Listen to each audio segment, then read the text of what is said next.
Welcome back. I'm Margaret Hoover, talking with Sally, Sunny, and Mel here.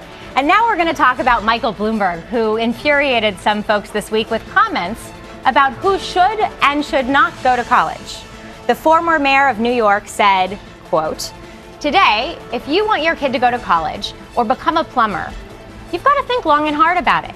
If he's not going to go to a great school and he's not that smart academically, but he is smart in terms of dealing with people and that sort of thing, being a plumber is a great job because you have pricing power, you have an enormous skill set." Now, of course, Mayor Bloomberg did go to college, to two prestigious universities, Johns Hopkins University and Harvard Business School. Now he's a billionaire. But does Michael Bloomberg have a point? Are there some people who are better off avoiding college altogether? I know this panel has a very diverse set of opinions. I can't help myself, Mel. I know you want to go on it. You're chomping at the bit. You disagree. You agree with the mayor. I agree with the mayor. I really do. Why should some people avoid go to college? Well, look, if you're ready for college and if you're going to use your degree, yes, you should go. But for kids that are not college ready, and kids that want to pursue something like plumbing, like being an electrician, like learning how to fix engines, they shouldn't go to college. They shouldn't rack up $28,000 in debt on average and spend 4 years out of the workforce. They should go to a trade school and they should earn a skill because they're going to make more money as a skilled technician than they would as a high school or a college dropout. And only 10% of kids that head to a 2-year associate's degree actually complete it because they're not ready. So I think he does have a very smart point about saying, hey, wait a minute, don't just push your kids there. Have a conversation about what actually is going to set them up for success. I could not disagree more with Mel, my friend, and with Mayor Bloomberg. The bottom line is that I feel that that speech is sort of the epitome of white privilege.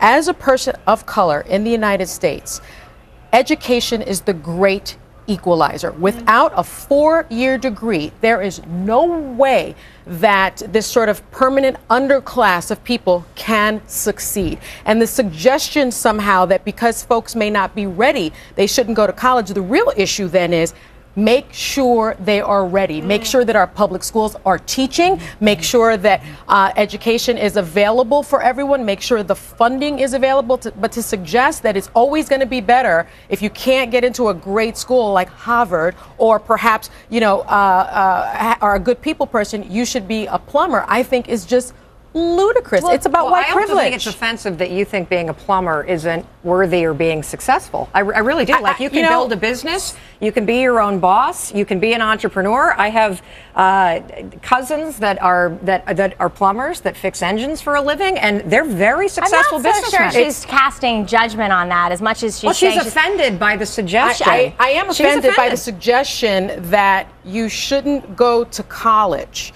that you shouldn't aspire to do. He didn't say anything about not aspiring. He said stop and think about which is the better path to success. And I do think that we have to figure out a way. Going to college is ever the better path. Let me interject some statistics here into this conversation, ladies. In 2013, actually, people who went to 4-year universities earned 90% more than those without a college degree. If they finish. Correct. They have to finish. Sally, that's why I'm talking about college readiness. Let me interject. Part of this would be a different conversation if we were talking about making college more affordable and as part of being accessible. But also, there's another irony to Bloomberg saying this, which is not only is he a billionaire, he's the guy who didn't want to raise the minimum wage in New York, who attacked unions, who made it harder for these kinds of working class jobs, good jobs, to actually pay, to be able to actually have a decent living. Isn't there some profound irony there? Well, there's a question, too. He also has a huge foundation that gives millions and millions and millions of dollars to improve public education and to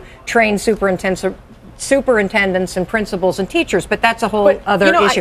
I guess what I have a fundamental problem with is that you can't define success simply by saying it's only for people with a 4-year college degree. You just can't. Oh, come on. And I think you can be a great human being and a successful person without aspiring to go to college. Certainly you can, but here's my question for you. Can our economy sustain those kind of jobs for that many people? Our economy really has shifted. Mayor Bloomberg is talking almost like a more idealistic time in our country where we actually had a manufacturing base. Can we also, wait a second, Mel. If you're going to answer that question, you should go to college and be an engineer. Because those are the only jobs that are coming available down the pipeline. Can we also point out that college is not only about learning a skill, right? It's not only about making more money. There's a great socialization period when you're at college. There's a great growth period. And the people that you go away with, these like-minded people, are those people that can help you in business.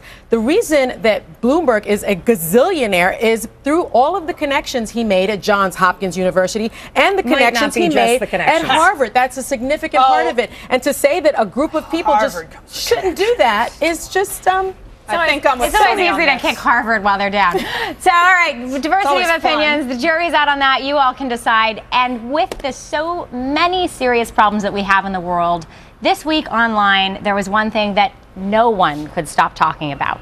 Kim Kardashian, to be more specific, her naked booty on the cover of a magazine. We are talking about breaking the internet ahead. Stick with us.